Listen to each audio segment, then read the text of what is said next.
This is the new Mercedes-Benz C-Class and it's now longer, wider, more efficient, and according to Mercedes, it's a spitting image of the Big Daddy S. But my question is simple. Does it need to be, or does it have enough character of its own? Well, I've got the trees, I've got the hills, the sun's up. I think it's a good time to find out.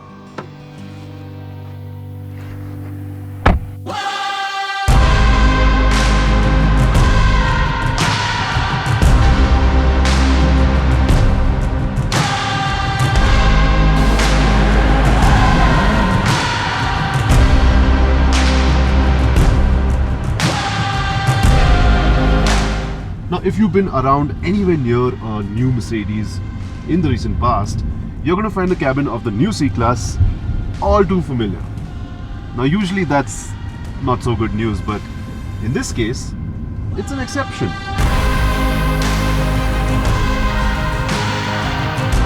An exception because it's genuinely tough to find fault with it. It's inspired by the S-Class's cabin and everything in here reeks of quality.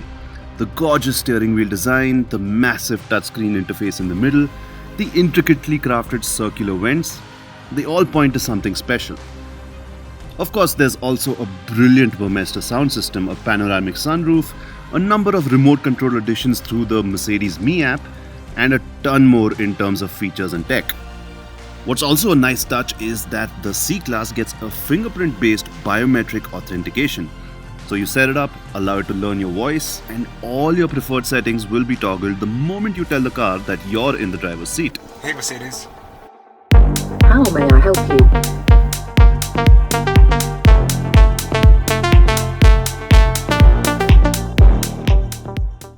And yes, while it is true that Mercedes has increased the length and the wheelbase of the C-Class, it is still going to be a touch cramped back there. I tried sitting there earlier and somewhat of my frame and my size, yeah, it's a little bit tight.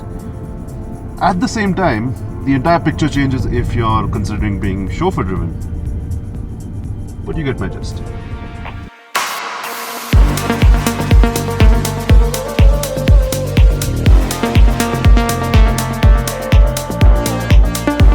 As for the drive, well, I'm in the C200 petrol today. There's also a C220D and there's also a C300D. But let's just focus on this one. The moment you get in and you start driving, it's immediately apparent that Mercedes has sort of optimized the new C200 for comfort over performance. So to that effect, the C200 just glides over every road surface undulation possible. You show it anything on the road, it'll take care of it. The only place it really gets caught out is when you're going over a really bad pothole and it just crashes really hard, but that's true of pretty much every other car, so zero complaints there. Really good job.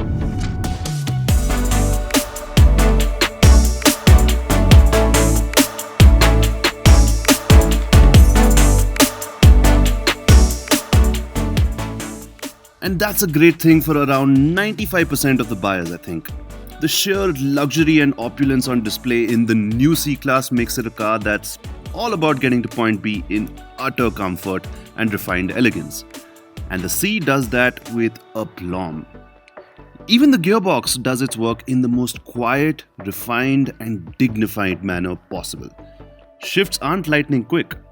Then again, they needn't be. Mercedes knows where the heart of the C lies and has tuned it in accordance. But if you're looking at the C200 for a bit of spirited driving, that may be a little bit out of its comfort zone. Don't get me wrong, highway cruises and just doing the occasional overtake here and there, that is perfectly comfortable for the C200. But once you start pushing it a little hard and fast around corners, that's where it starts to falter a bit. The C300D, on the other hand, that would be a much better all-rounder.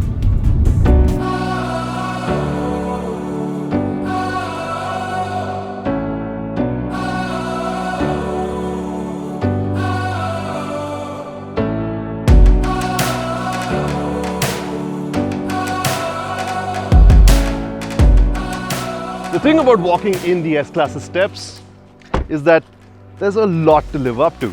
But it's in this aspect that the C-Class does exceedingly well. It mimics and apes the S like Mercedes would have wanted it to. But the trick that Mercedes missed is giving the C-Class its own personality. And here, it kind of struggles.